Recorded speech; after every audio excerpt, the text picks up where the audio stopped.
tenho uma pergunta que eu tenho feito para Deus. Eu tenho feito uma pergunta a Deus.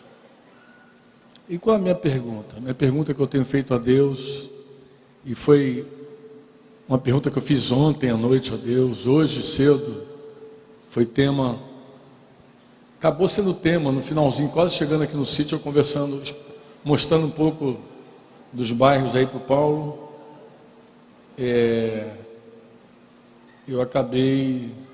A gente acabou tocando o assunto, né? Por que há vários anos atrás, quando a maioria não, alguns de nós, agora nós não somos mais maioria, né? Os cinquentões, os quarentões aí não são mais maioria, somos minoria.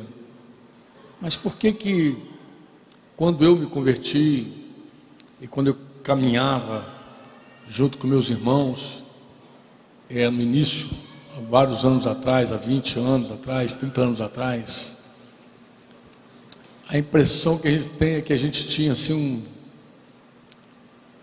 uma fome de Deus, uma sede de Deus tão tremenda, que nos fazia atravessar grandes distâncias para celebrar, para reunir, que nos fazia também enfrentar chuvas temporais, enfrentar também muito calor de ar-condicionado, assim, essa coisa do ar-condicionado, né, Modesto? O que nos movia assim, tão intensamente naqueles anos, quando as nossas condições eram muito mais precárias do que são hoje? A maioria não tinha carro. Lembro de enfrentar temporais como esse com filho no colo, com guarda-chuva e ônibus que não vem. E não era uma reunião domingo, eram 2, 3 reuniões no domingo. De manhã a gente ia, depois voltava, almoçava, depois voltava de novo, depois ia. Uma aventura. E fazíamos isso com uma alegria, um desejo grande de servir a Deus. E hoje a gente parece que a gente olha assim, e não é uma coisa dos cariocas, porque eu vim conversando com o baiano ali, o baiano vinha dando a mesma impressão dele, né? Então é uma coisa que está geral, em todo lugar que eu vou, eu viajo muito, como vocês sabem, tem um grupo de irmãos que se queixam, dizem, Franco, engraçado, parece que o povo hoje não tem ânimo mais, não tem aquela garra, não tem aquela fome. Será que o que está faltando, né? Então a pergunta que eu fiz a Deus essa noite foi essa. Eu falei, Senhor, o que está faltando? O que mudou? O que faz o povo ficar apático, acomodado? Por que as pessoas não desejam mais fazer discípulos como antes? Ser discípulo, mais do que fazer ser. Pagava um preço para aprender. Gente, eu lembro de irmãos que reuniam na minha casa, reunião de líderes na minha casa, eu morando em Realengo, irmãos que moravam em Santa Cruz, e não perdia a reunião em Campo Grande, só de Campo Grande ia. Isso toda semana, às vezes 2 vezes na semana. E o que mudou, amados? Essa entrevista eu faria com os pastores, eu daria o microfone para cada um. O que você acha que está faltando? Por que a igreja hoje, tendo muito mais, corresponde muito menos? Por quê? Será que nós estamos como a igreja de Laodiceia, abastados, ricos, e não temos necessidade de coisa alguma, e excluímos o Senhor da nossa comunhão?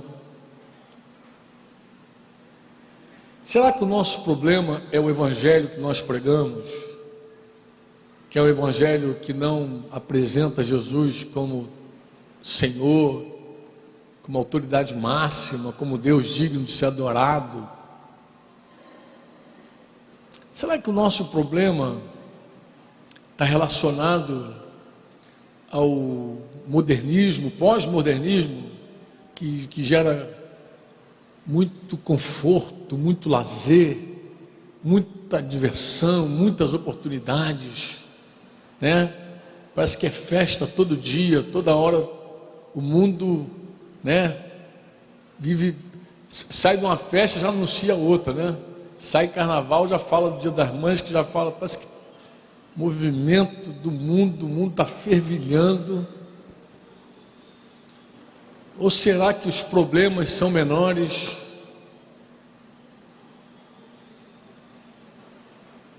O que será, amados? O que será? Pensa um pouquinho aí. Quem aqui caminha com o Senhor há mais de 15 anos? Levanta a mão para eu ver. Mais de 15 anos. Quem aqui já teve que transpor grandes distâncias para celebrar num dia de domingo como hoje? Quem fez isso? Grandes distâncias. Com criança, né? A gente começou isso no grupo, né? Na terça-feira, né? Com criança, tal. Porque parece que quando nasce uma criança que os problemas vêm, né? Tem gente que quando nasce criança não faz mais nada agora porque tem neném. Neném não pode. Neném não pode. O que o neném não pode? Reuniões que não era uma reunião domingo, eram várias reuniões domingo. Quem encarou aqui mais de uma reunião por domingo? Levanta a mão. Ih, galera, tem uma turminha, tem uma minoria aí, mas tem. Aí tem. Que ia de manhã para a escola dominical, depois voltava a almoçar, depois ia para o grupo de visita à tarde, visitava a tarde toda, ou então ensaiava no coral, não sei o quê, e o culto da noite fechava o domingão assim, não é isso? Sem lembrar que a gente tinha reunião na quarta, na terça, na segunda, né? Oi? 6 horas da manhã, o culto matinal de domingo da manhã, de 6 horas. Esse aí eu gazetava quase todos, mas segunda a sexta. Covardia, né? 6 horas da manhã, né, cara? Rapaz. E hoje, a igreja hoje, ela desenvolve uma relação com essa estrutura muito menor. A gente não está dizendo que hoje a relação ela é ruim, porque na verdade todo o tempo que nós não estamos juntos celebrando é o tempo que a gente esperava que os irmãos estivessem se relacionando entre eles. O senhor, o presbitério vai lembrar aqui que eu às vezes dizia, gente, o pessoal não sai do sítio e vai ter comunhão, a maioria vai ver Faustão. Lembra disso, Marcão? Até Marcão lembra. Marcão lembrar, fui insistente nisso, né, Marcão? Dizia, ó, não fica pensando que o pessoal sai daqui e vai almoçar junto, vai ter comunhão, vai não. Tem uma galera que vai ver Faustão, vai chegar em casa e dizer, opa, já cumpri a minha obrigação dominical. Agora eu vou ver televisão. Aí vai ver Faustão, ver outras coisas, vai, passa o dia aí. Passa o dia aí. Eu quero ler um texto das Escrituras. Eu quero, na verdade, ler 2 textos das Escrituras com vocês. 2.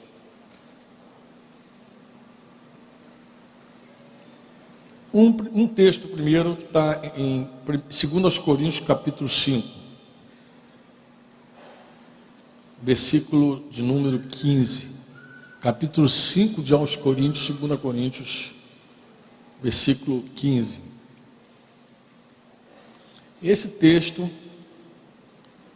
é um dos textos que mais confronta a minha vida, que mais me confronta. Diz assim, 2 aos Coríntios, capítulo 5, versículo 15. Quantos encontraram?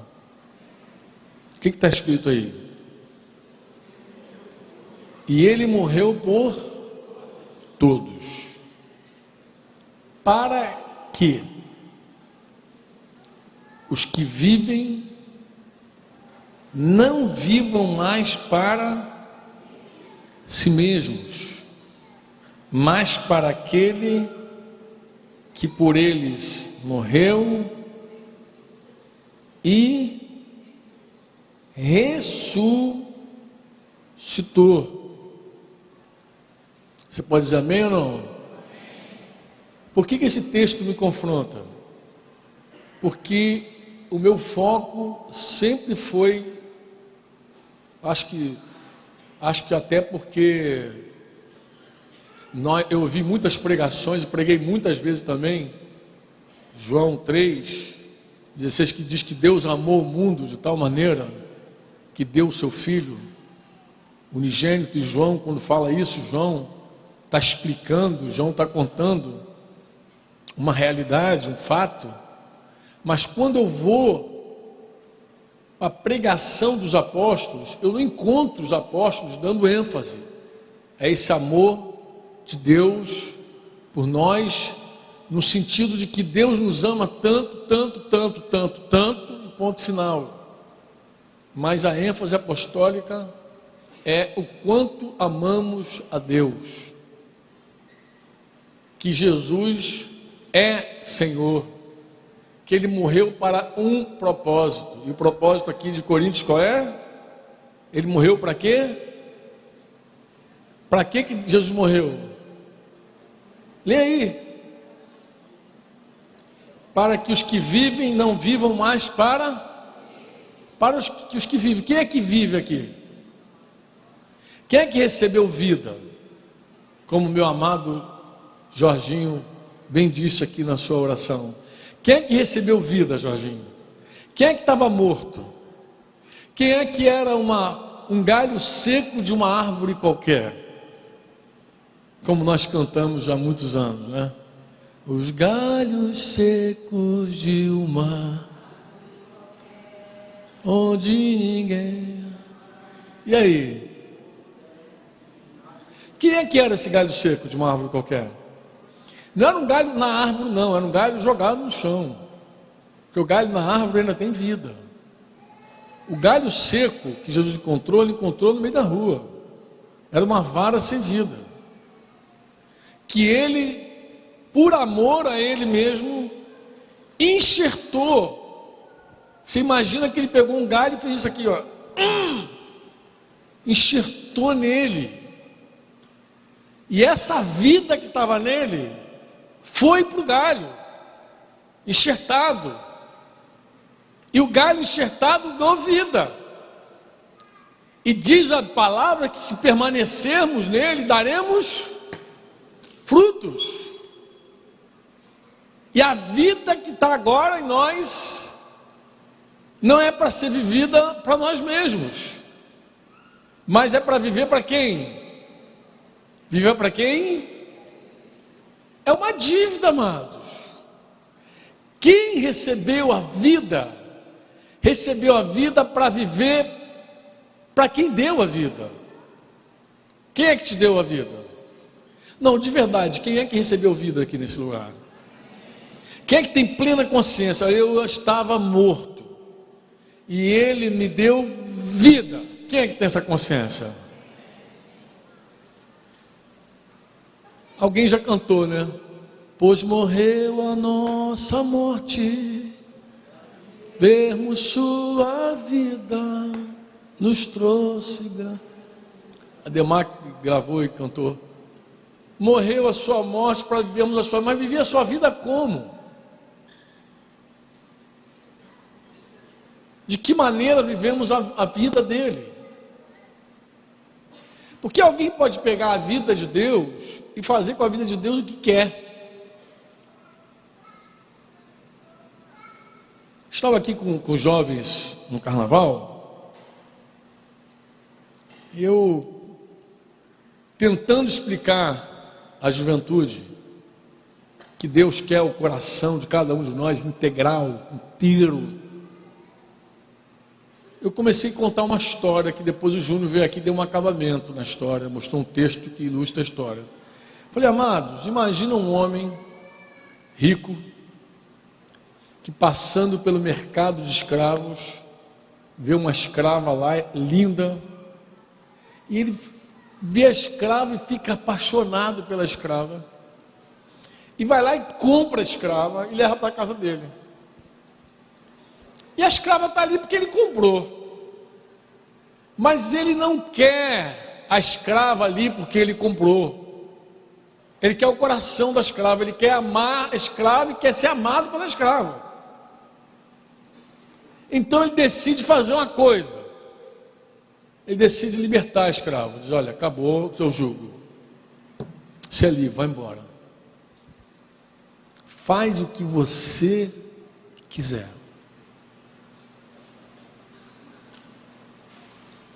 Fui fazendo um filmezinho aqui com os jovens aqui para ver se eles entendiam. Então ele foi para o campo, olhar o sol, falar com Deus, foi lá para o campo, e já achando que a escrava tinha ido embora, mas de repente, enquanto ele chorava com Deus lá, ele ouviu um barulhinho de um graveto quebrando atrás dele, e ele se volta e é a escrava. Ele diz: você não quer ir embora, você não vai embora, o que está vendo? Estou te devendo alguma coisa ainda? E ela diz: não, eu não vou embora, eu quero ficar com você. As meninas até respiraram aqui, fizeram assim: ah! E, gente, a relação que Deus quer conosco é uma relação de amor. Ele nos deu vida, é fato que a gente pode pegar essa vida e viver essa vida de qualquer jeito, mas o que Ele espera, o propósito dele, é que a gente viva essa vida para Ele. Nós vamos descobrir, amados, mais cedo ou mais tarde, que viver a vida para nós mesmos não vai dar resultado nenhum. A gente vai descobrir isso. Os anos passam muito rápido, o tempo não perdoa, o tempo é cruel, até com meus cabelos, ele não perdoa, ele voa. O tempo passa, os problemas vêm, as lutas aparecem, as dificuldades surgem. Ora estamos no oásis, ora estamos na tempestade, na tormenta. O tempo não para e a vida não para, e é uma questão de tempo. A gente vai sentar em algum momento aí embaixo de uma árvore, sei lá, e vamos dar conta que tudo que nós vivemos para nós mesmos não redundou em nada, e que tudo que nós fizemos para Deus deu fruto, e um fruto que permanece, porque o ramo que está na videira dá fruto, e o seu fruto permanece. O nosso trabalho no Senhor, ele não é vão. A nossa obra no Senhor, ela não é vã. Tudo que você fez para Deus, em Deus, com Deus, um dia você vai ver. Se você já não viu, se você já não está colhendo fruto, um dia você vai ver que o teu trabalho no Senhor, ele não é vão. Na verdade, o que fica de verdade, que prevalece, é o que faz a vontade de Deus, como Paulo orou, é aquele que faz a vontade de Deus, permanece. A única coisa que perdura de verdade é o que é eterno. Isso eu estou falando aqui nessa vida. Eu poderia sair dessa vida, transpor a eternidade. E quando deixarmos essa vida e chegarmos na eternidade, o que você acha que vai ser contabilizado lá? O próprio Senhor Jesus disse que nós não deveríamos acumular tesouros nessa terra onde dá ferrugem, dá traça, mas deveríamos construir um tesouro no céu. Onde está o teu coração, aí está o teu. Então nós temos até a possibilidade de construir algo na eternidade. Até isso a gente tem. Outro dia eu fiz uma brincadeira aqui, falei: o que você acha de um homem que vai se aposentar, juntou todo o seu dinheiro, economizou por anos, E ele quer construir uma casa muito boa, uma casa, a casa dos sonhos dele, com piscina, com vários ambientes diferentes, um lugar para receber os hóspedes de primeiro. O que você acha desse homem? Só tem uma questão: esse homem quer construir essa casa em Marte. Essa casa, esse projeto lindo todo, ele vai fazer em Marte. E alguém disse: pô, esse cara é maluco. Eu falei: maluco porque ele vai construir uma casa num lugar onde ele nunca vai chegar? Será que ele é mais maluco do que o cara que vai construir uma casa num lugar onde ele nunca vai ficar? Qual é a diferença de alguém que aposta tudo num lugar onde ele nunca vai chegar, para uma pessoa que aposta tudo num lugar onde ele nunca vai ficar para sempre? Qual é a diferença? Ambos são malucos. Jesus chamou o homem de louco. Ele prosperou muito, ficou muito rico, ganhou muito dinheiro e começou a falar ele com ele mesmo, porque quando o cara fica rico e ensoberbece, ele se perde, para de falar com Deus, começa a falar consigo mesmo e começa a falar: o que eu faço com tudo isso? E ele mesmo diz para ele: não, vou derrubar aqui, vou construir mais lá, vou alargar, vou guardar tudo e direi a minha alma: folga, curte, desfruta. Conclui essa história e diz assim: mas Deus fala com ele: louco, hoje te pedirão a tua alma, seu louco. O que tu tens, para quem será? Os projetos, até os projetos, grandes projetos humanos, é loucura, porque ninguém fica aqui para desfrutar nada. Nada. Você gasta tudo aí no teu sonho terrenal e daqui a pouco não vai ficar nada. Então, se você parar para fazer contas, você vai chegar a essa conclusão. Então, dizer: Senhor, a única coisa que vale é fazer a tua vontade, é te servir, é te agradar, mesmo que seja nas pequenas coisas. Você pode dizer amém? Romanos capítulo 14, quando Paulo está falando sobre a importância da tolerância para com os fracos na fé, e a importância também de não julgar os irmãos. Eu estou lendo Romanos, assim, principalmente os mandamentos, desde o dia do carnaval, quando a gente entregou os mandamentos lá para os jovens e pedimos que eles fizessem os vídeos, aqueles vídeos que estão na internet. Então, desde esse tempo eu estou lendo e relendo os mandamentos. Mas aqui tem cada mandamento é fundamentado numa verdade. Quando o apóstolo dá um mandamento, ele fundamenta esse mandamento numa verdade. Existem várias instruções na Bíblia que são verdades que fundamentam os mandamentos que são dados. Então, quando a Bíblia diz, por exemplo, assim, humilhai-vos debaixo da potente mão de Deus, se humilha. Quando a Bíblia diz se humilha, ele apresenta uma razão para se humilhar. Ele diz: porque Deus resiste ao soberbo e Deus dá graça aos humildes. Todo mandamento que tem na Bíblia está relacionado a uma verdade, está relacionado ao caráter divino. E aqui ele dá alguns mandamentos e ele diz, ele fala uma verdade no capítulo 14, versículo 9, que tem muita relação com o texto de Coríntios. Ele diz assim: foi precisamente para este fim que Cristo morreu e ressurgiu. Foi precisamente para esse fim que ele morreu e ressurgiu. Qual foi o propósito?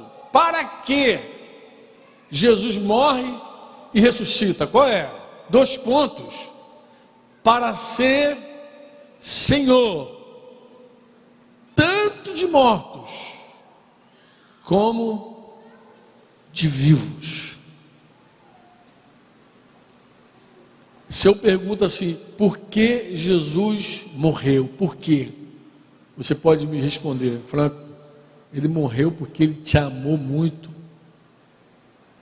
e se entregou por você num plano do Pai, em obediência a esse plano, e é esse amor, isso foi o que moveu, esse foi o motivo de Jesus. Mas se eu pergunto assim, para que ele morreu? Qual o propósito da morte de Cristo? Você não pode dar essa mesma resposta.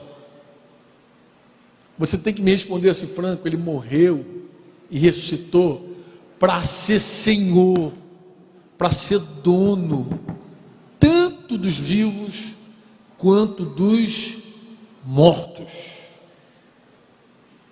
Quando eu pergunto assim, por quê? Eu quero saber o motivo. Quando eu pergunto, para quê? Eu quero saber o propósito.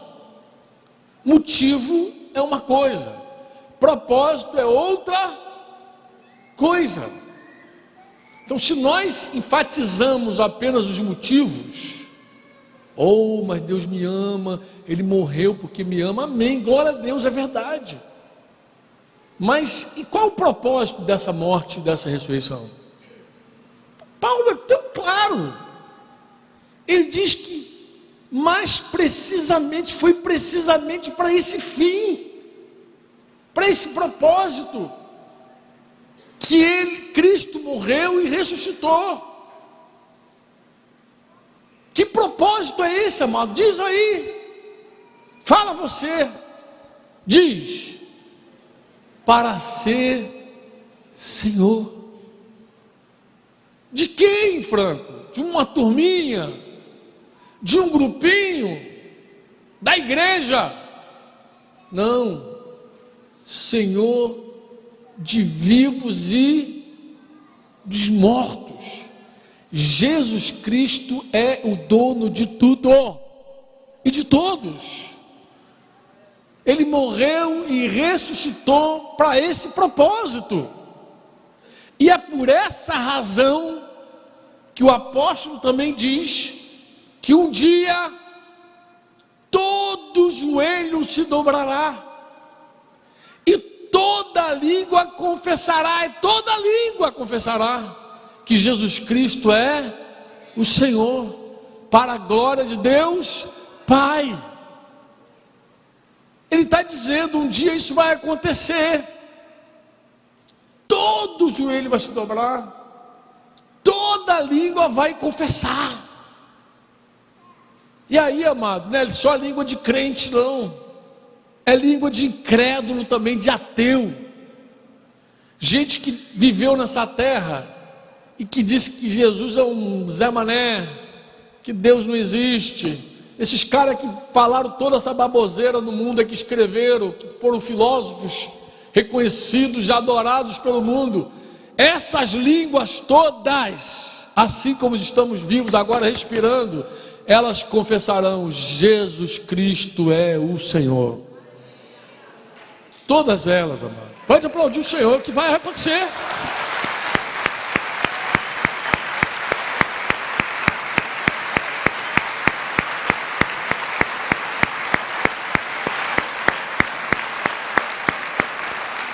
Amados, nós não perdemos tempo em viver para Deus.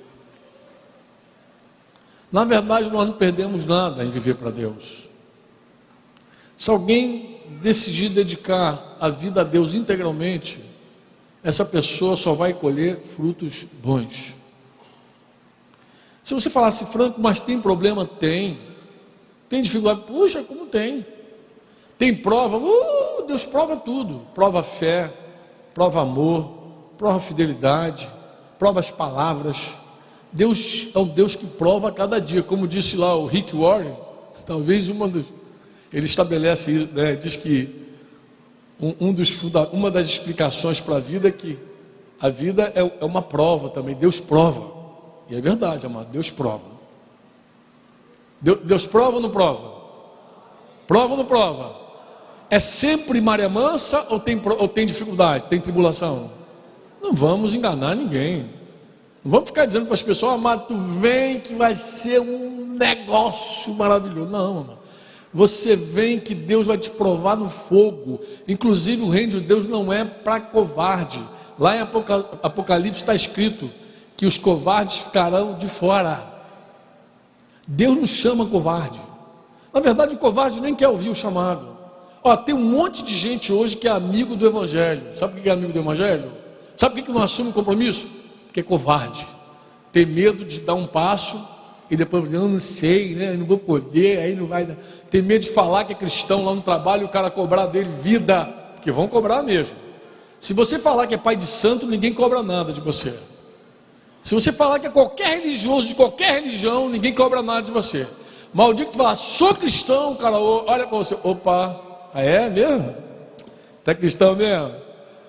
Tu é crente, tu é Bíblia mesmo? Então vamos ver. E aí começa a marcar você, e qualquer espirro que você dá fora, o cara diz, mas você não é crente, cara? Então tem gente que tem medo dessa cobrança, medo de alguém dizer, aí você, ao invés de dizer, cara, eu sou crente, mas não sou perfeito ainda, ao invés de você assumir a tua fé e dizer, cara, eu estou em construção, Deus está trabalhando na minha vida, mas eu não abro mão de Jesus. Ao invés de dizer isso, prefere ser um crente 007, secreto. Diz que ama Jesus, mas nunca declarou publicamente que o ama. Quer namorar Jesus, mas nunca colocou uma aliança no dedo com Jesus, nunca assumiu um pacto com Jesus. Nunca de fato se aliançou com Cristo, de fato, nunca botou aliança. Vive dizendo que ama, como dizia lá para a namoradinha, lá quando queria pegar a tua namorada, dizia assim, eu te amo, mas não diz para ninguém não, tá? É nosso, é um segredo nosso, só eu e você. Que mulher boba acredita numa conversa dessa? Quando o homem ama uma mulher, ele quer botar no outdoor, meu, grandão, eu te amo, quero casar contigo. É isso que ele quer, ele assume. Quando Deus nos amou, ele publicou do Monte da Caveira, colocou uma cruz lá no alto e disse, eu te amo. E essa cruz a gente pode ver até hoje, porque até hoje está estampado em tudo que é lugar. Você olha para a cruz e diz, Deus me ama. Deus não teve vergonha de dizer que te ama. Deus não teve vergonha de dizer que nos ama. Deus nos ama e Ele não tem vergonha de assumir esse amor. Nem Jesus, Ele disse que não tenho vergonha de chamar você de meu irmão. Ele não tem vergonha de nos chamar de irmão. Deus não tem vergonha de nos chamar de filhos. Quantos podem dizer amém? Mas o homem tem vergonha de assumi-lo, de confessá-lo, de viver para Ele. E essa vergonha, covardia.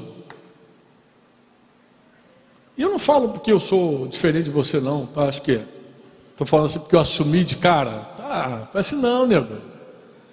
Eu quando comecei a receber a verdade, eu tive vergonha também, eu me acovardei a beça. Eu fiquei ouvindo a palavra, e fiquei, pô, é verdade, essa palavra é verdade, mas eu não assumia compromisso com ela. Até que um dia, um pastor pregou a minha vida inteira, falou tudo que eu precisava ouvir, me chamou e eu não fui. Não fui, peguei minha bolsinha, tinha um 3/8 e a Bíblia, que Denise até falou assim, por que esse revólver é a Bíblia? Sei lá, pô. Tudo perigoso, né? Botei a minha Bíblia e fui num caminhozinho assim escuro com Denise. E o Espírito Santo, que eu não conhecia ainda, ele falou assim, interessante, né? Carnaval você sai de mulher, quando está bêbado fala um monte de besteira, drogado cai na rua. Um dia lá em Nova Iguaçu você acordou com um cachorro lambendo a tua cara, literalmente o cachorro lambeu a tua cara, e você levanta de tudo isso e vive como se nada tivesse acontecendo. Você vai para o teu quartel de novo, vê aqueles teus colegas de novo, você tem maior cara de pau. E agora o homem falou lá de Jesus, falou a verdade que está dentro do teu coração, e você tem vergonha de assumi-lo. E eu fiquei me lembrando, olha, o caminho todo foi esse. Eu me lembrei, vestido de mulher no carnaval, rebolando, dando beijo na boca de todo mundo.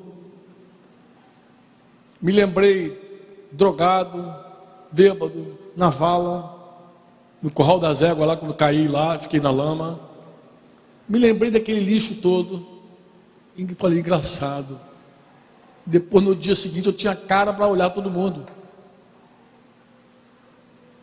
Por que agora eu não consigo assumir Jesus publicamente? Por quê? Só que tinha uma resposta: covarde. Você é um covarde. Depois, olhando a Bíblia, vi que os covardes ficarão de fora. E aos poucos, por misericórdia e graça de Deus, porque pela graça, Deus começou a me injetar uma coragem. Começou a me injetar, até o dia que eu assumi publicamente a minha fé. E assumi, mas não foi fácil não. Foi um tempinho ouvindo, e concordando, e crendo, e até reproduzindo algumas vezes. Muito interessante isso, porque às vezes a mulher diz assim, meu marido não é crente, mas ele prega. Frank, precisa ver, que beleza. Falei, sem vergonha, já ouviu, já crê, já está pregando, mas não assume. Tem um monte de homem, vou falar com os homens agora, que tem histórias inacabadas. Tem homem que até hoje tem mulher e não casa com ela, e acha que vai ter a mesma relação com Jesus. Você está enganado, meu filho. Está me ouvindo pela internet, me assistindo? Está enganado, está redondamente enganado. Você não pode. Com Jesus não tem essa relação avacalhada, sem compromisso, não dá para dizer.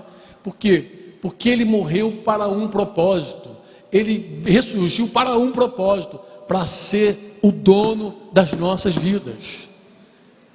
Quantos me entendem podem dizer assim, amém? E esse compromisso com Jesus, ele é assumido quando alguém de verdade rende tudo a ele. E assume ele publicamente, sem medo. Assume ele publicamente sem vergonha, sem covardia.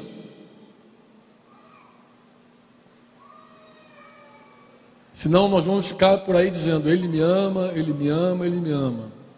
Como eu já falei aqui também um dia, lá no mercado com Denise, um homem grande falou, voz forte assim, uma coisa eu sei, Jesus me ama. Me lembrou até Luiz Amadinho, assim, aquela voz grossa.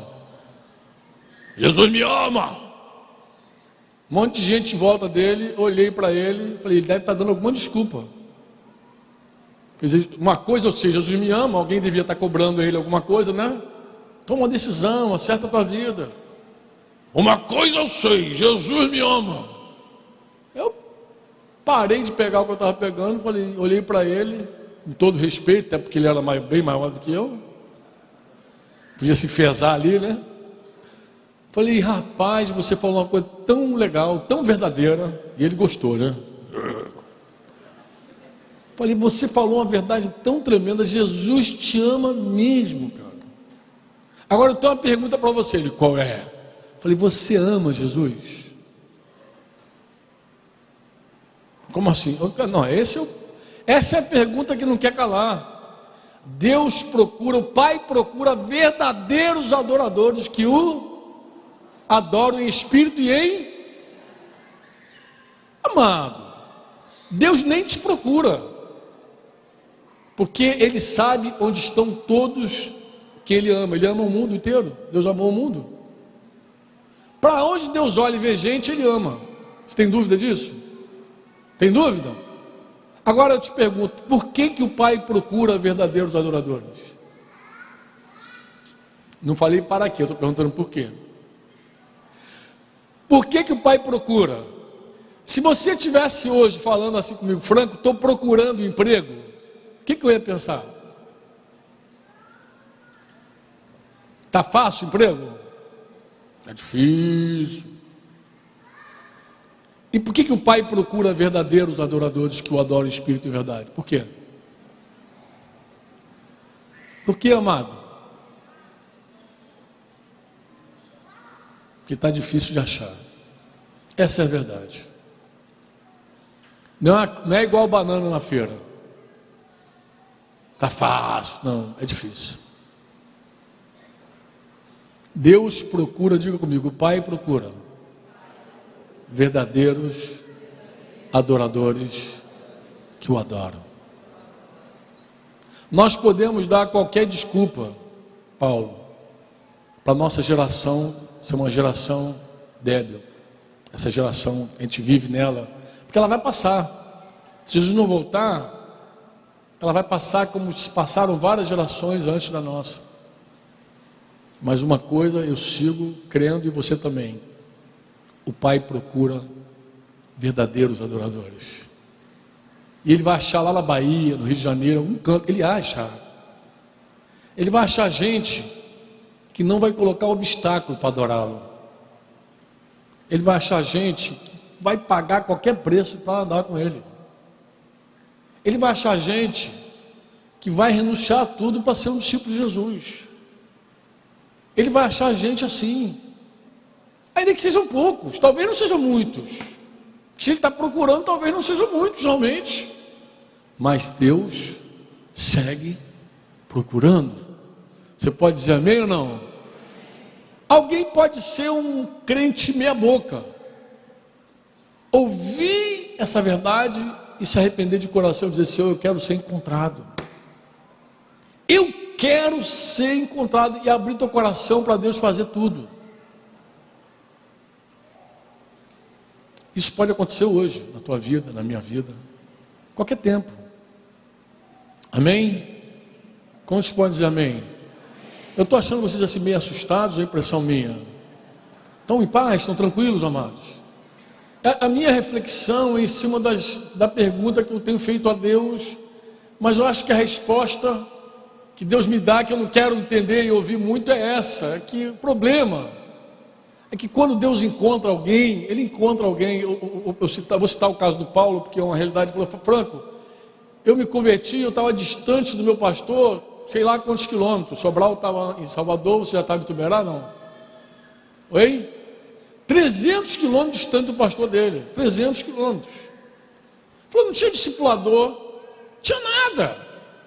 Tinha grupo caseiro, tinha ninguém em cima ensinando. Ele que ia atrás, 300 quilômetros atrás do pastor dele.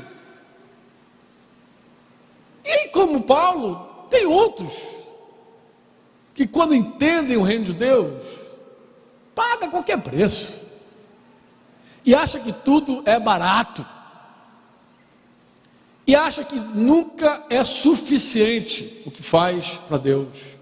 Como aquela canção do Adrian Romero: ainda que eu passe toda a minha vida no teu serviço, não vai pagar um fio de cabelo daquilo que tu fizestes e daquilo que ainda tu fazes por mim. Você pode dizer amém ou não? Toda a nossa dedicação, todo o nosso trabalho, amados, não vai pagar nada. Não tem preço que Jesus fez. Não tem preço. Não tem preço. Tudo que a gente faz não paga. Não tem preço. Você pode dizer amém? Pode dizer amém de verdade? Teu coração? Com o teu coração? Vamos orar então.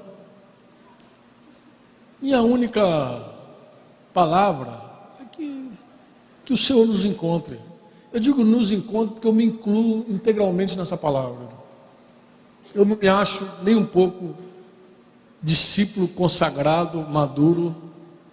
Outro dia uma moça aqui perguntou no retiro: como é que é a vida de vocês? Vocês pecam?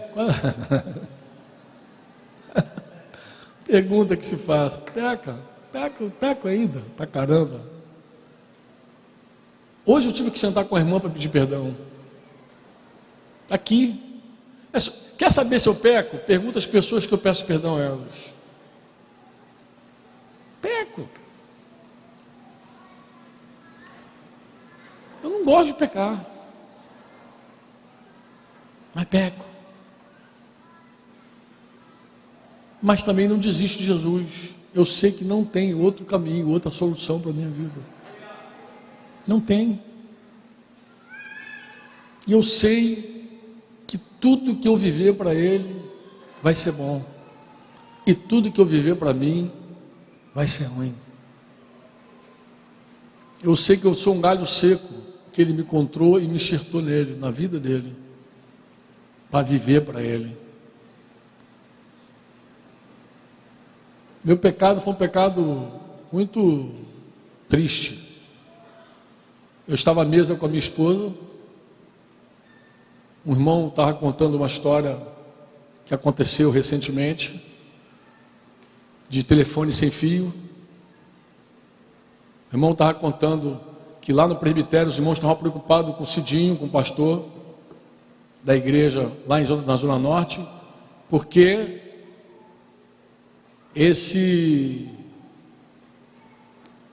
a notícia chegou para os irmãos que o Cidinho estava mal da laringe, da faringe. Notícia equivocada. E à medida que ele foi contando, eu já me precipitei, e Denise ainda falou comigo, Franco, peca precipitado.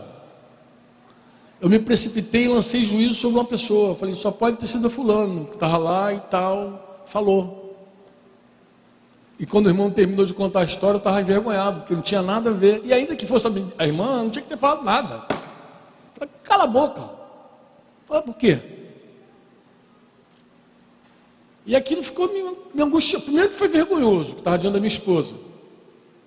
E depois fica me consumindo, que eu fico pensando, meu Deus, como é que eu posso lançar juízo sobre uma pessoa? Telefone sem fio acontece toda hora, um monte de gente vai passando por outro, quando chega lá, no final da história é mentira, é fofoca, um monte de história. Mas, o que eu tenho com isso? Por que eu tenho que abrir minha boca e falar?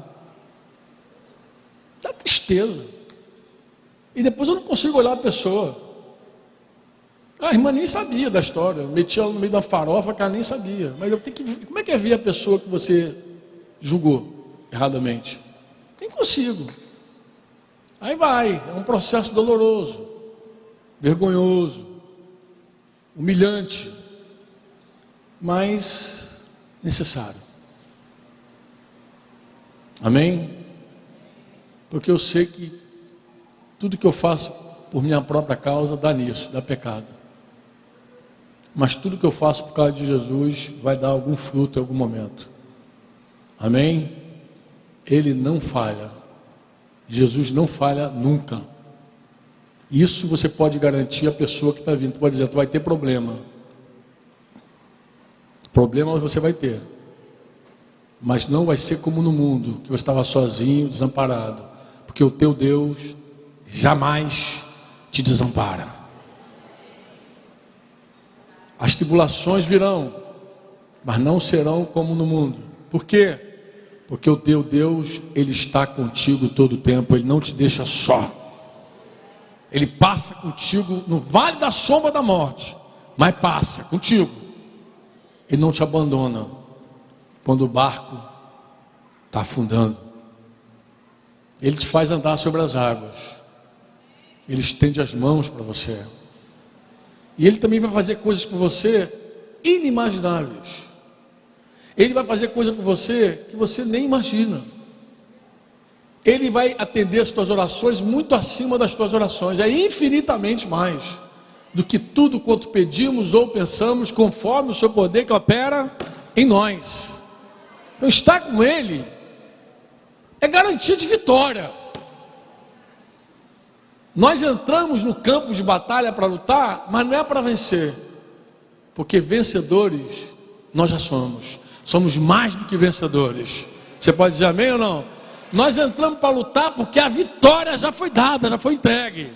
Mas a gente tem que lutar. Puxa a espada e luta, certos de que a vitória é nossa.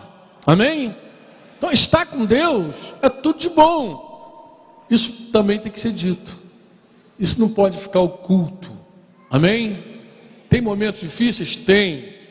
Mas enfrentamos cada um deles com a certeza da vitória. Vamos passar e vamos vencer em nome de Jesus. Deus é fiel. Fiel é Deus. Fiel é Deus. Você pode dizer amém?